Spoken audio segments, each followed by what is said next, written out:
Bagaimana hukum memperlambat pemakaman si mayat berhari-hari karena mayat tersebut berstatus dalam perantauan?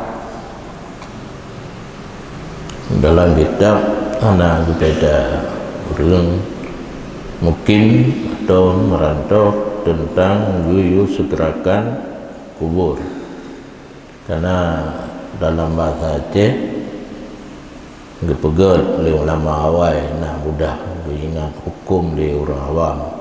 Orang dia gila ke ibu, orang mati gila ke kubu.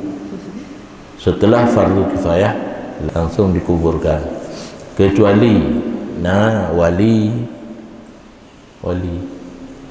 karabat yang dekat yang hangat dia akan tahu.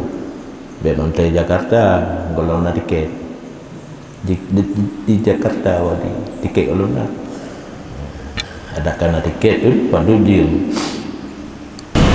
Jadi hana gebi betulat hikmah ji dua bo dikedi mainan urang god mulai pembalasan akhirat langkubu tak kira menuju deh negara saat agak mayatnya urang bro beka kebah deh urang bro sejangkah kira menuju deh naik rasa bro nyanyi betul deh lain banyak